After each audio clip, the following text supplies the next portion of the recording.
बच्चों, आज हम बात करेंगे यौम दस्तूर के बारे में, जिसे हिंदी में संविधान दिवस कहा जाता है और इंग्लिश में कॉन्स्टिट्यूशन डे कहा जाता है। यहाँ पर हम सबसे पहले ये देखेंगे कि दस्तूर किसे कहा गया है ना। तो दस्तूर का मतलब होता है जिस किताब में मुल्क के मामलात के मुतालिक कानून लिखे गए हैं उसे जो है तो हम लोग दस्तूर कहते हैं। हमारा मुल्क 15 अगस्त 1947 को आज़ाद हो गया था। इससे पहले हमारे मुल्क पर अंग्रेज़ों की हुकूमत थी।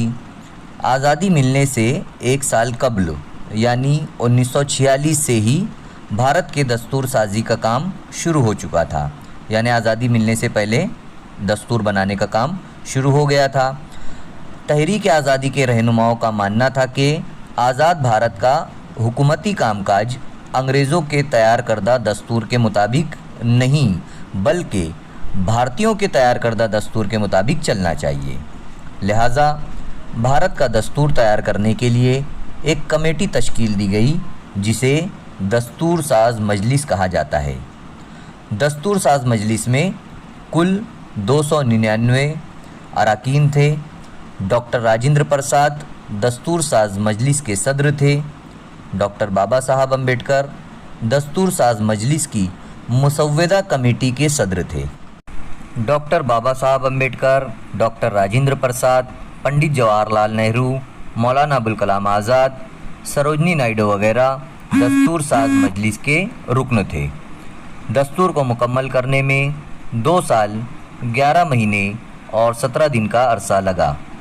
बुनियादी दस्तूर में कुल 22 हिस्से, 395 आर्टिकल जिसे हम दफ़ात कहते हैं और 8 शेड्यूल हैं।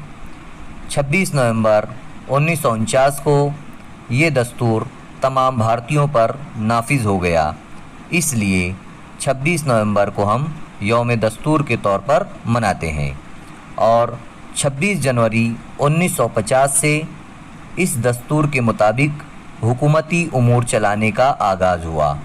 इसे हम यौम जमहूरिया के तौर पर मनाते हैं यानी 26 जनवरी को। भारत का दस्तूर बनाने के अमल में नुमाया रोल अदा करने की वजह से डॉक्टर बाबा साहब अम्बेडकर को भारत के दस्तूर का मेमार कहा जाता है।